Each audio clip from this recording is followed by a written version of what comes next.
Mais nous sommes dans le salon, criait Claire. Que se passe-t-il demanda Grant en se penchant vers sa belle-sœur pour lui prendre Tyler des bras. Pourquoi es-tu ici? Kristen a eu un léger contretemps, expliqua celle-ci. Elle est malade s'exclama Grant, saisi d'une brusque inquiétude. Non, non, elle va très bien. Elle m'a juste informé qu'une affaire l'appelait à Bradley de façon assez urgente et m'a demandé de venir garder les enfants. Ah bon dit-il en se laissant tomber dans un fauteuil soulagé.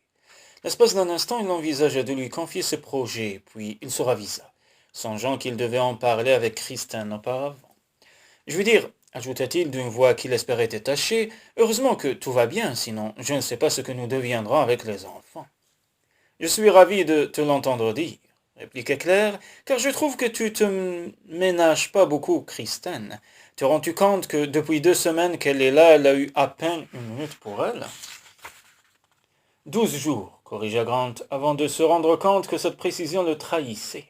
Il faut que nous révisions nos emplois du temps, afin qu'elle ait 2 jours libres par semaine et quelques soirées, sinon nous risquons de la perdre. La simple évocation du départ de Kristen serra le cœur de Grant. Et si elle refusait de l'épouser? Si elle croyait qu'il la demandait en mariage uniquement à cause des enfants?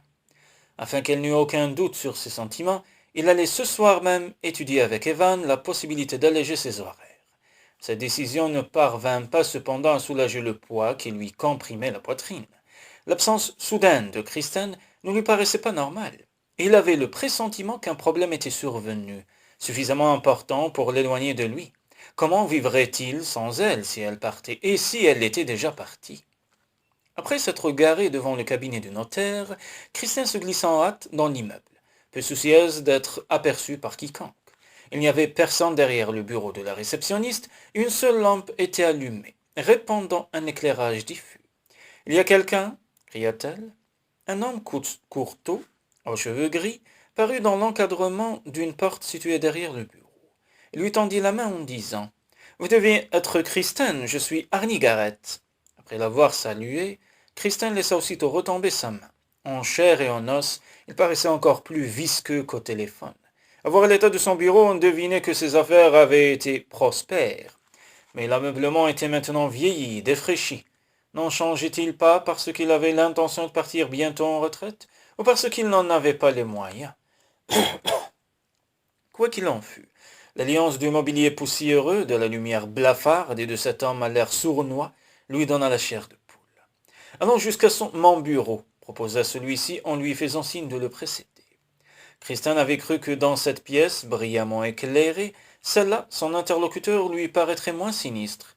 Mais lorsqu'il prit place derrière un bureau de bois taché d'encre, elle sut que sa première impression avait été la bonne. Même en pleine lumière, quelque chose en lui inspirait la méfiance. Vous savez, commença-t-il, que Norm Brewster fut mon client pendant très longtemps. Bien qu'elle l'ignorât, Kristen hocha la tête en s'efforçant de sourire. Lorsqu'il est décédé, j'ai perdu la clientèle de la scierie. Et depuis l'ouverture de son cabinet juridique, Chad Brewster me prend des clients. Alors ne put-elle s'empêcher de demander avec curiosité « Vous voulez le court-circuiter dans l'affaire du ranch ?»« Non, madame Devereux, répondit-il en s'adossant son fauteuil. Il s'agit de quelque chose de bien plus important. Norm et votre sœur, Angela, m'avaient désigné comme tuteur des triplés. Quoi s'exclama Kristen ébahie. Au cas où les Brewster auraient refusé de s'en occuper, il me revenait. Il parlait des enfants comme s'il s'agissait d'un bien, ce qui déplut fortement à Kristen. Si elle ne s'était d'ores et déjà méfiée de cet homme, cela seul l'aurait incité à le faire. Mais les Brewster voulaient s'en occuper, lui fit-elle remarquer. Effectivement, mais ils sont jeunes et pas très stables. Comment pouvez-vous dire une chose pareille? Non seulement 2 d'entre eux sont mariés, ce qui en fait des tuteurs parfaits, mais Grant est en moins aussi sérieux qu'eux. Oh, bien sûr, rétorqua Arnie Garrett avec un sourire fielleux, tant qu'il n'est pas après une femme ou un coup à boire. Je ne l'ai jamais vu boire. Et je parie aussi que vous ne l'avez jamais vu courir après une femme. À ces mots, Kristen sentit son visage s'empourprer. Arnie Garrett lui jeta un regard étonné, puis éclata de rire. Je veux bien être pendu si notre troisième larron n'est pas en train de se moquer d'une certaine assistante maternelle. Ce n'est pas cela du tout. Ah, c'est donc le grand amour. Vous êtes là depuis 1 semaine, 2 semaines. Il vous a convaincu qu'il vous aimait. Il est très fort, madame Devereux, ne l'oubliez jamais. Que voulez-vous exactement dit Kristen furieuse. Je veux votre aide pour récupérer ces enfants. Ces enfants sont très bien où ils sont. Ah bon, vous voulez dire que vous ne voulez pas les ramener au Texas? Si, songea-t-elle désespérément. Ne serait-ce que parce que sinon, elle aurait l'impression de trahir son héritage, sa vie tout entière, en oubliant son passé et les gens qui l'avaient bâti. Mais des liens plus forts attachaient les enfants ici et l'attacheraient peut-être elle. Vous savez, poursuivit Arnie d'une voix affable, Angela n'a épousé Norm que pour avoir un enfant, et donc le ranch. Et Norm s'est marié comme il aurait fait une bonne action. Étant elle-même parvenue à cette conclusion, Kristen ne put que hocher la tête. Et savez-vous pourquoi? À cause de vous, tous les deux ont fait cela pour vous.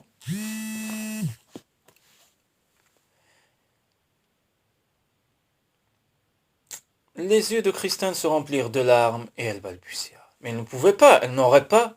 À entendre Angela, vous avez fait une dépression qui paraissait ne plus finir. Perdre l'orange vous aurait porté un coup fatal. Elle se faisait beaucoup de soucis pour vous. Je le sais, murmura Kristen accablée. Et elle voulait que l'orange soit à vous. N'est-ce pas là que vous auriez rencontré votre mari? Kristen acquiesça de la tête. Vous y avez vécu avec lui ensuite, c'est ça? Comme elle gardait le silence, il prit un stylo qu'il tapota sur son bureau tout en poursuivant. Une foule de bons souvenirs alors. Un mariage heureux avec un homme bien, pas quelqu'un comme Grant Booster qui prend les femmes et qui les laisse. Kristen se mit à trembler, et elle sut que telle était la conclusion qu'elle s'était refusée volontairement à tirer. Quelques baisers passionnés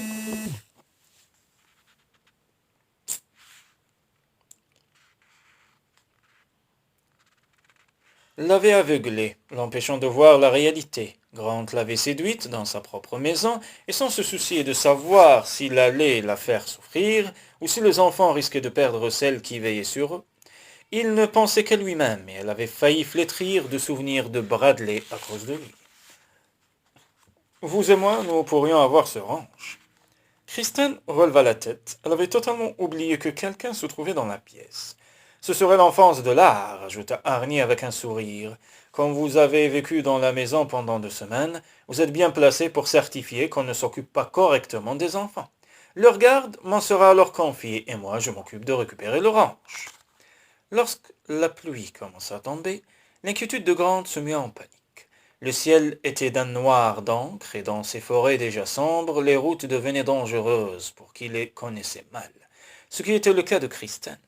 Du moins, si elle revenait, peut-être était-elle passée à travers la tempête et roulait-elle vers une destination inconnue. Il n'aurait pu lui en vouloir, sans doute avait-elle pris peur, tout comme lui-même. Claire m'a dit que tu avais des choses à voir avec moi, dit Evan qui, en pénétrant dans le bureau, le tira de ses pensées. Grant soupira profondément en se détournant de la fenêtre. Oui, c'est vrai. Evan l'observa pendant quelques instants en silence, puis secoua la tête. Tu as des soucis? Finit-il par demander. Il y a une tempête là-bas, répondit Grant sans mentir tout à fait. Si la température chute, il y aura du verglas, et Kristen n'a pas l'habitude de nos routes. Tu es sûr que c'est tout? Oui, si nous voyons ce problème de planning. Après seulement quelques minutes, ils étaient parvenus à un arrangement acceptable qui, au retour de Chad et de Lily, serait encore plus satisfaisant. Mais ce ne fut que lorsque Kristen fit irruption dans le bureau que le cœur de Grant se remit à battre normalement. Il s'abstint de tout commentaire en voyant sa pâleur et ses traits tirés, et se contenta de soupirer de soulagement. Ne viens pas nous annoncer que tu démissionnes, plaisanta Evan, parce que nous venons juste de concocter un planning qui simplifiera la vie de tout le monde, et je n'ai aucune envie de recommencer. Non, dit-elle d'une voix un peu assourdie. Je ne suis pas là pour donner ma démission, mais parce que je viens de rencontrer Arnie Garrett. Arnie Garrett? Que voulait-il? Demanda Grant aussitôt sur la défensive. Kristen prit une profonde inspiration, puis se passa la langue sur les lèvres. Il veut que je mente, que j'aille dire au juge que vous remplissez mal votre rôle auprès des enfants, afin qu'ils puissent les récupérer. Grant et Evan laissèrent échapper tous deux un jurant. Je ne le ferai pas, ajouta Kristen. Bien sûr, nous le savons, fit remarquer Evan avec gentillesse. Grant se leva pour aller la rejoindre. L'ombre qui ternissait les yeux verts de Kristen ne lui avait pas échappé, pas plus que l'espèce de supplique qui l'y lisait. Sa première impulsion fut de la prendre dans ses bras, mais c'était impossible. Evan comprendrait alors ce qu'il ressentait pour elle, et il désirait lui parler de leur mariage avant d'en faire part à sa famille.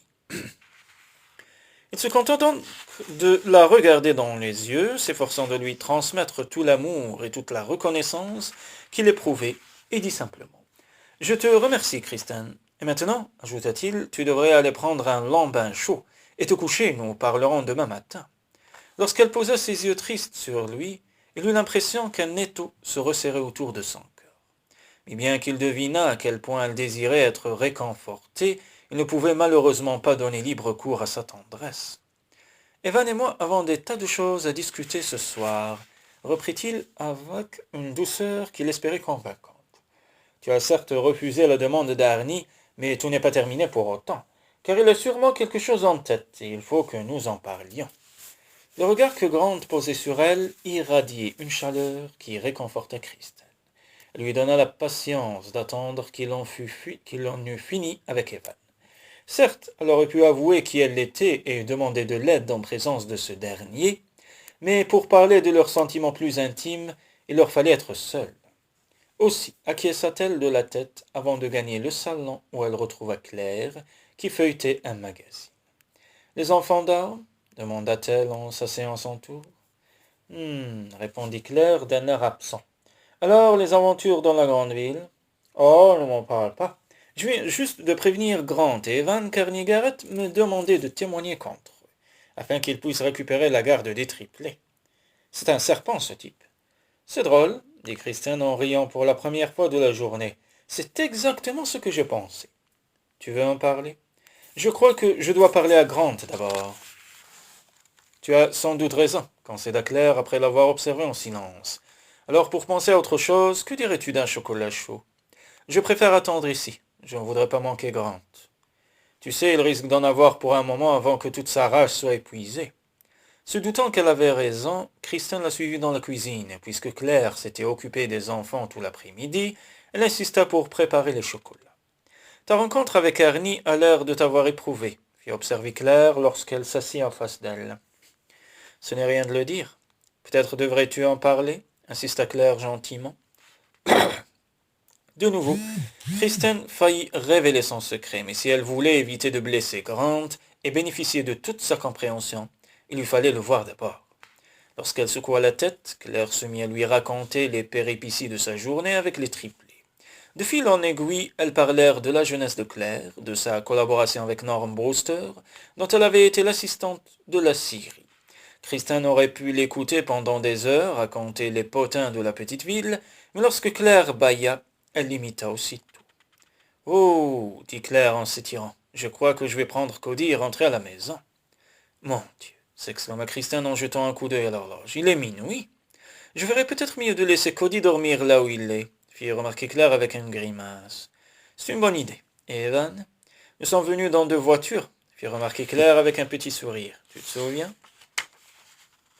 La simple mention de son appel en catastrophe pour que Claire vînt garder les enfants fit renaître toutes ses appréhensions, et elle se raidit. « Ne te fais pas de soucis, lui dit Claire en lui tapotant le bras. Va te coucher, et lorsque tu te réveilleras, tout ira bien. Non, je crois que je vais attendre. Et parler à Grant alors que vous serez fatigués tous les deux. Si ce que tu as à lui dire est tellement important, mieux vaut attendre d'avoir eu une bonne nuit de sommeil. » Bien qu'à regret, Kristen se dirigea vers sa chambre, décidée à se relever si jamais elle entendait Grant monter. Mais à la seconde où elle posa la tête sur l'oreiller, elle s'endormit d'un sommeil de plomb, dont seuls les cris des enfants l'attirèrent le lendemain matin. Se précipitant dans leur chambre, elle commença à les préparer. Malheureusement, Tyler voulait jouer et Annie était d'une maussaderie inhabituelle. Le temps qu'elle put descendre tout son petit monde, Grant était parti. Kristen fixa madame Romani avec consternation. « A-t-il dit où il allait ?»« Il a des rendez-vous à la banque, répondit celle-ci, sans lever le nez des œufs qu'elle faisait frire, et un autre avec un sous-traitant, et je crois qu'il déjeune avec Evan. »« Au même endroit que d'habitude ?» demanda Kristen, bien qu'elle sût parfaitement qu'il n'existait qu'un seul restaurant à Bradley. « Je le suppose. » Kristen s'assit en face des 3 bébés, qui martelaient la tablette de leur chaise haute, puis elle passa une main tremblante sur son front. « J'ai peur d'une catastrophe. »« Je ne sais pas, » dit madame Romani en lui apportant 3 bols de bouillie. « Peut-être est-ce le destin. Ma propre stupidité, vous voulez dire. J'aurais dû leur dire dès mon arrivée que... Vous êtes arrivé au milieu du mariage de Chad, lui rappela madame Romani. Le moment n'était pas propice. Il n'empêche que plus tard j'aurais pu. Pu quoi? Tout avouer à Grant et vous faire jeter dehors? Non, tout s'est très bien arrangé. Vous êtes amis maintenant, et même plus qu'amis, n'est-ce pas? Non seulement il vous écoutera, mais il sera prêt à vous aider. Kristen aurait tellement voulu la croire. La confiance qu'il lui avait accordée serait peut-être momentanément ternie par son aveu. Mais il connaissait son vrai caractère. Cependant, il lui fallait voir Grant à tout prix avant que quelqu'un, une secrétaire d'Arnie Garrett par exemple, ne révèle accidentellement sa véritable identité. S'il l'apprenait par une tierce personne, tous ses espoirs seraient ruinés. Si seulement je pouvais lui parler ce matin, gémit-elle. Il est occupé, répondit madame Romani en déposant une tasse de café sur la table. Et inutile de compter sur Claire comme baby-sitter, elle emmène Cody faire des courses. Et vous? Demanda Kristen en levant des yeux implorants vers madame Romani. Quoi, moi? Vous pourriez surveiller les filles pendant que j'essaie de le trouver. Est-ce qu'elles savent faire la lessive? Comme Kristen la regardait interloquée, madame Romani lui tapota la main en riant. Mais bien sûr que je peux m'occuper des petites. Oh, merci, dit Kristen en sautant de sa chaise pour aller l'embrasser. Vous êtes la meilleure. Je sais, marmonna madame Romani en rougissant. Allez donc vous habiller, je m'occupe de cette brochette d'affamés. Kristen ne parvint pas à trouver l'usine, n'étant pas familière de ces contrées très boisées, elle ne reconnaissait pas les arbres censés lui servir de repère. Tandis qu'elle parcourait des dizaines de kilomètres sur des nationales qui lui paraissaient toutes identiques, elle emprunta plusieurs routes transversales, échoua sur des chemins de terre boueux, avant de décider, énervée mais contente d'elle-même, de se diriger vers Bradley. Au moins savait-elle se rendre au restaurant où elle espérait trouver Grant. À midi, elle parvenait à destination, apercevant par la vitrine Grant et Evan installés sur un des côtés de la salle. Elle ne perdit pas une minute à réfléchir et ouvrit la porte. « Grant » dit-elle avec un calme affecté. Il leva les yeux au moment où Evan s'exclamait. « Eh, bonjour, que le bon vent t'amène. »« Les enfants vont bien » demanda Grant, l'air inquiet. « Très bien, répondit-elle en s'efforçant de sourire. Madame Romani s'en occupe. » Grant laissa échapper un petit soupir de soulagement, tandis qu'Evan éclatait de rire. « Quand je te disais que Madame Romani était une perle, il fallait juste lui laisser un peu de temps pour le prouver. Assieds-toi, Kristen. »« Non, merci. En fait, je voudrais parler avec Grant. Seul. »« Tiens, dit une voix derrière elle. Quel tableau touchant. » Et Arnie Garrett posa la main sur son épaule. Kristen sursauta. Avant qu'elle se fût dégagée, Grant dit d'une voix basse étendue. « Que voulez-vous, Arnie ?» Kristen devina l'intention du notaire, mais ne put l'empêcher de parler. « Ravi de vous voir vous aussi, Grant, lança-t-il avec un rire ironique. Je suis heureux de constater que vous avez adopté la tante des triplés sans sourciller. Vu la façon dont vous avez traité Angela, je ne m'attendais pas à ce que vous appréciez sa sœur. » Un silence mortel régnait au-dessus de la table, que Kristen tenta de rompre. « Grant, je peux tout expliquer. » Mais les yeux de celui-ci se plissèrent et il la coupa. « Kristen Devereux, j'avais déjà entendu ce nom. Ou plutôt, je l'avais déjà vu. Tu étais la parente à contacter à la mort d'Angela. Étant donné votre grande amitié pour Angela, je suis sûr que vous n'avez eu aucun mal à oublier sa sœur, » fit remarquer Arnie, sarcastique, en passant son bras autour des épaules de Kristen. « Et comme vous ne vous êtes même pas donné la peine de regarder dans les papiers d'Angela, il vous a échappé que les triplés auraient dû hériter d'un ranch de leur mère. Mais madame Devereux, elle, l'a bien remarqué. Et elle est ici pour s'assurer que leurs droits seront reconnus. » Il s'arrêta pour sourire à Kristen avant de conclure. « Si je le peux, je l'y aiderai. » Grant et Evan se levèrent et Kristen eut l'impression qu'ils se préparaient à livrer bataille. D'un geste brusque, elle se dégagea de l'étreinte d'Arnie. « Il est vrai que je suis venu ici pour le ranch familial revient aux mains des Maurice, mais je n'avais jamais vu cet homme auparavant. »« Tu nous as menti, » lança Grant sans l'écouter. « Non, je... »« Quoi? S'il ne s'agissait pas d'un mensonge, de quoi s'était-elle rendue coupable? » « Elle a omis un fait, Grant, intervint Evan, et je suis sûr qu'elle avait une bonne raison pour cela. Je ne savais pas comment vous me recevriez, comment vous me traiteriez, je ne savais pas comment je pourrais prendre les enfants, et... »« Prendre les enfants » s'exclama Grant. « Laisse-moi finir, » implora Kristen en l'attrapant par le bras pour l'empêcher de partir. « C'est terminé. Tu as perdu, » dit-il en se libérant d'un geste brusque avant de jeter un billet de $20 sur la table. « Et bien perdu. Si tu n'as pas quitté ma maison lorsque je rentrerai cet après-midi, c'est la police qui te l'expliquera.